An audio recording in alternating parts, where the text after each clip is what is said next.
Yo tout le monde, les gens, sur les 13, on se retrouve sur le troisième épisode de cette série sur Project Zomboid. Alors, j'ai réfléchi, il y aura peut-être pas que 3 épisodes, en tout cas là c'est la fin des 3 premiers épisodes de base. Je ferai d'autres épisodes sûrement pour expliquer comment faire des parkings, des spawns de véhicules, des routes, etc. Ça c'est sûr. Mais en tout cas, pour aujourd'hui et pour cette vidéo, il y aura uniquement euh, à la fin comment exporter sur le workshop et personnaliser sa map. Donc sans plus tarder, on y va. Ok, donc tout d'abord on va voir l'ajout d'un bâtiment. Donc là vous voyez dans TileZ j'ai des bâtiments.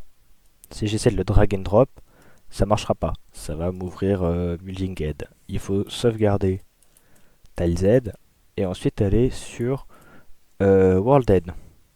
Donc je vais sauvegarder juste avant ma map. Et là à droite j'ai encore exactement le même menu où je vais pouvoir cette fois-ci drag and drop et ça va marcher. Donc je vais placer mon phare là où j'ai envie.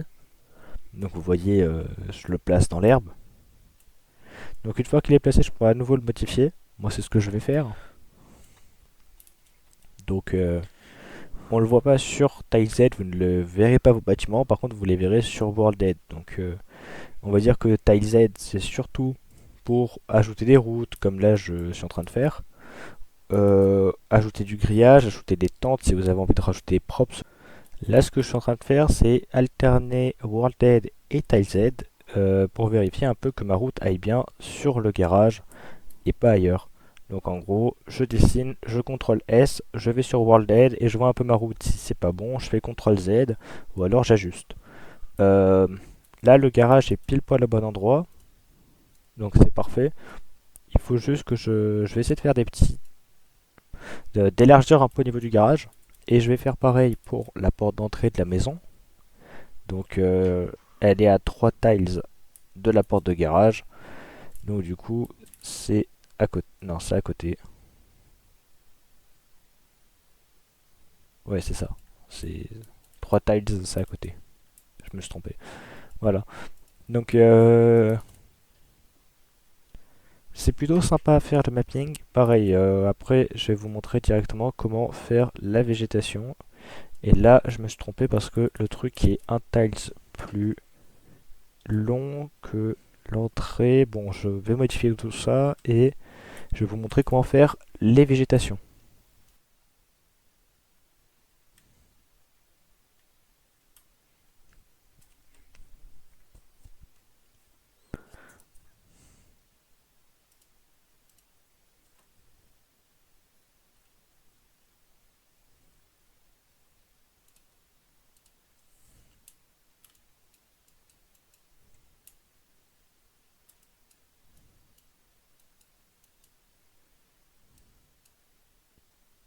Voilà, donc après être passé avec le crayon en herbe, on va passer avec le crayon, mais cette fois-ci avec quelques arbres, donc few trees.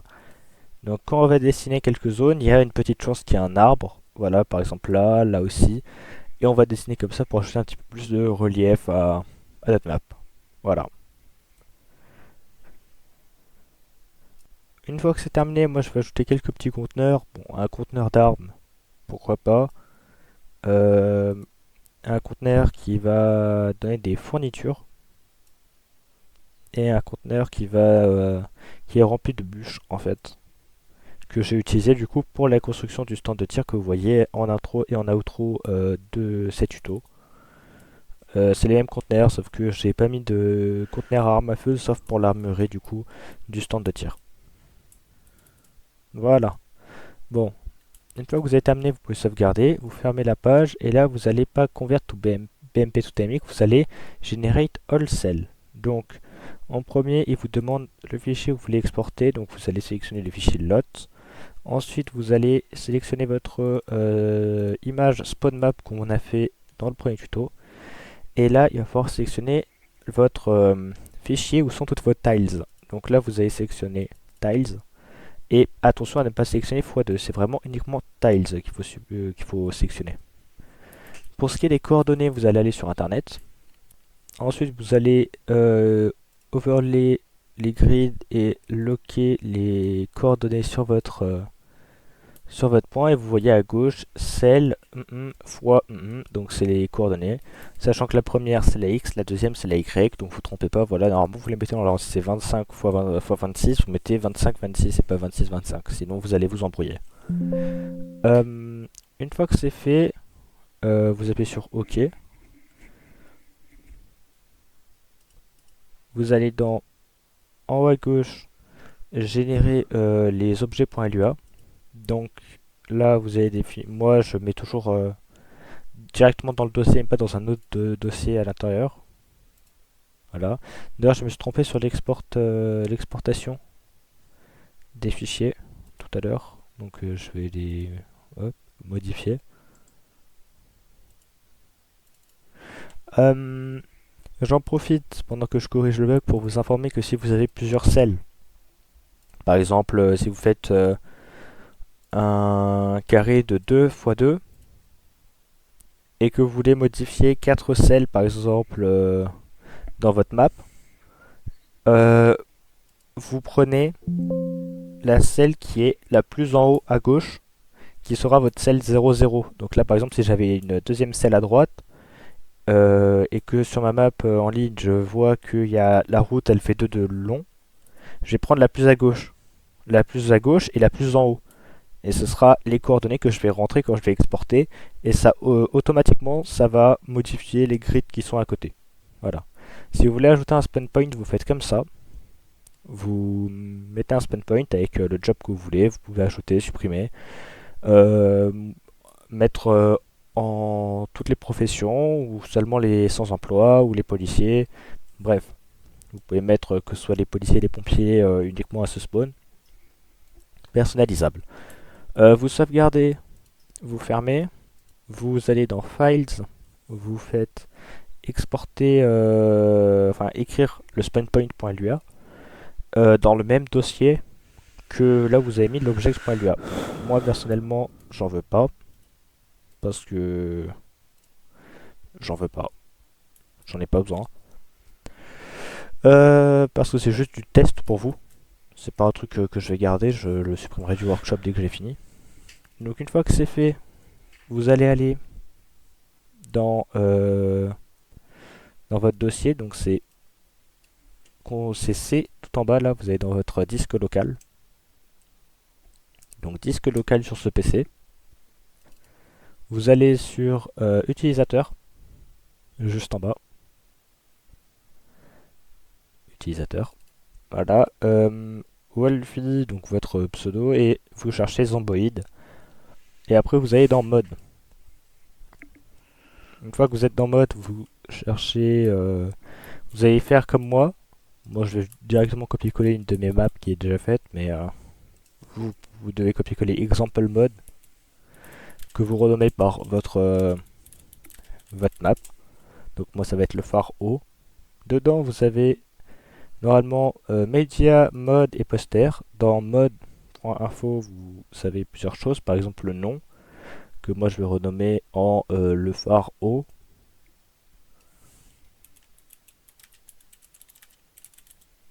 L'ID je vais marquer tout en minuscule le tiré du bas phare tiré du bas haut. Une fois que c'est fait, la description, je vais juste marquer ce mode ajoute un phare.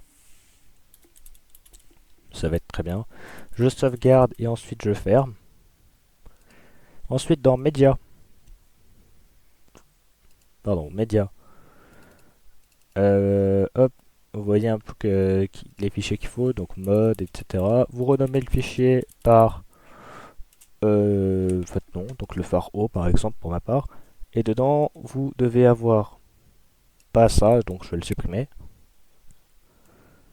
Hop, pas ça non plus. Et ça on enlève. Voilà, donc vous devez avoir un Tombé et une map avec le titre qui est le phare haut enfin selon votre nom. Très important, là vous voyez Muldrow-KY. En fait, si vous mettez autre chose que Muldrow,KY, ça va pas charger sur la map Vanilla, ça va créer une map, donc vous aurez plus les spawns, vous aurez plus rien. Vous aurez que le spawn de votre map, si vous avez défini des spawn points. Il faut vraiment mettre Muldrow-du-bas Kentucky pour que ça fonctionne et que vous ayez la map normale. A savoir que si vous mettez du coup le spawn point.lua, vous aurez la possibilité directement de spawn. Donc on met une petite description, ce mode ajoute un phare. On va laisser un phare, ça va être très bien. On sauvegarde, on ferme. Donc maintenant ce que vous allez faire, c'est que vous allez coller le object.lua et le spawnpoint.lua si vous l'avez dans votre fichier. Ensuite vous allez copier tout ce qui est dans le fichier lot. Donc normalement vous en avez 3. Et à chaque fois ça double. Si vous avez qu'une seule, il va y en avoir 3. Si vous en avez 2, il va y en avoir 6, 9, 12, ainsi de suite. Une fois que c'est fini, on va lancer Project Zomboid et on va faire un test. Me voilà donc sur Project Zomboid. Donc quand je vais sélectionner les modes en solo, vous allez bien voir que j'ai le phare haut qui est proposé.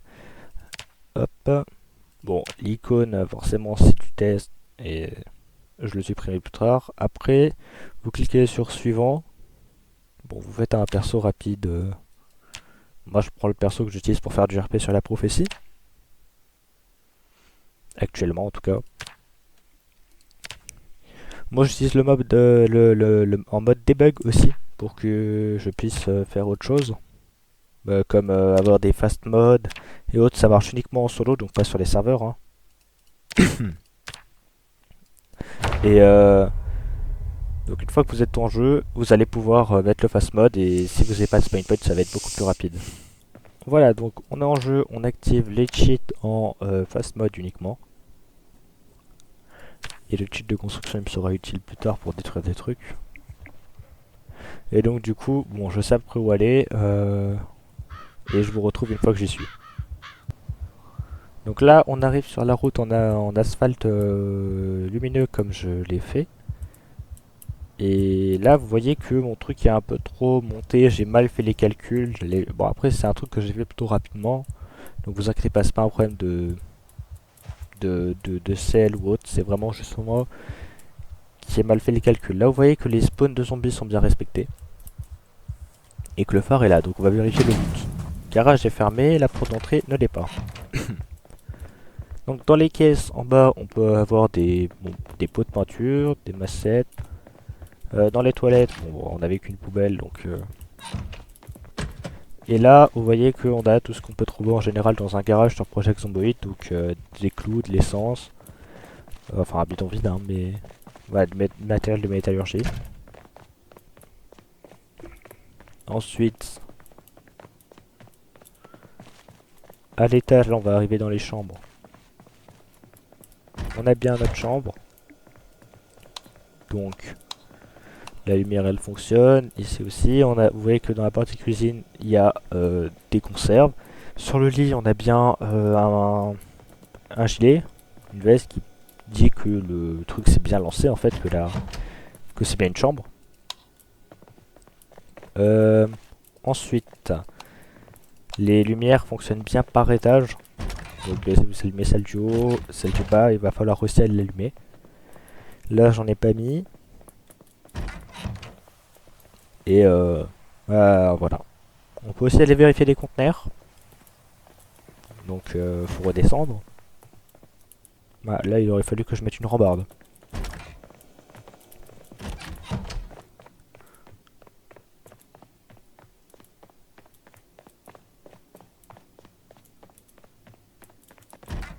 Bon, et une fois en bas, il y a des petits bugs avec la rambarde, mais elle est bien en haut.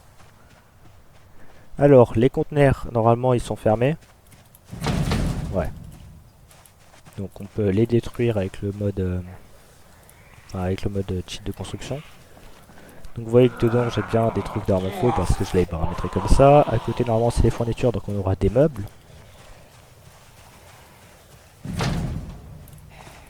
Voilà, des meubles dans les caisses, des meubles aussi. Voilà. Et l'autre, ça va être du bois. Donc,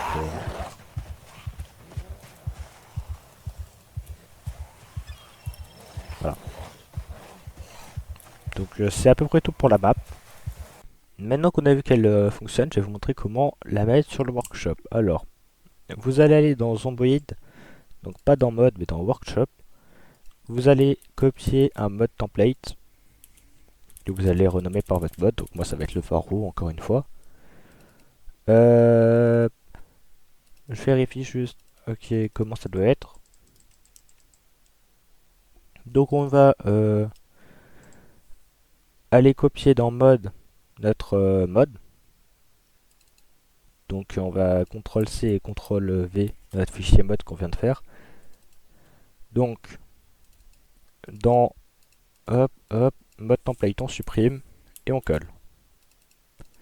Quand on revient en arrière, donc là tout est bon. On revient en arrière dans workshop, on va devoir modifier le... Donc là vous voyez l'icône par défaut et là on va devoir modifier. Donc pour ce qui va être tag on pourra voir plus tard. On verra directement quand on va importer l'objet sur le workshop.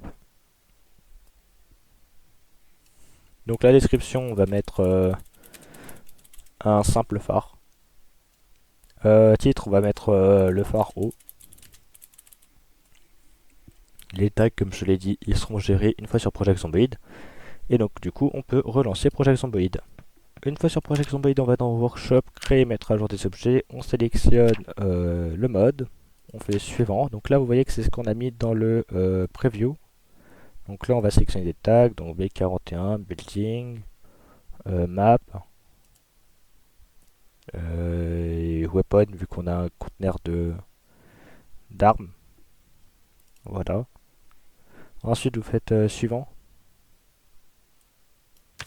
Vous faites que ceci est un nouvel objet du workshop. Sinon, si vous faites en dessous, c'est pour mettre à jour vos objets workshop. Mais nous, on va le créer. Vous faites transmettre au workshop. Et une fois que c'est fait, ça vous dit d'ouvrir votre overlay Steam. Il faudra attendre un certain temps avant de pouvoir utiliser la map, qu'elle soit visible. Comme on voit que en haut, le message orange qui dit que ça ne marche pas pour le moment. C'est tout pour les tutos de base sur Project Zomboid. Donc j'espère que ça vous aura plu. Pour le moment je présenterai que ça, donc peut-être que je ferai d'autres vidéos dans la suite, mais pour le moment c'est pas encore prévu. Seules ces 3 vidéos sont prévues. En tout cas ça peut vraiment aider pour le début. Voilà, j'espère que si vous avez envie de faire des maps ça peut vous aider. Et donc sur ce c'était Walpi13, on se dit à plus pour une nouvelle vidéo et donc bye les gens.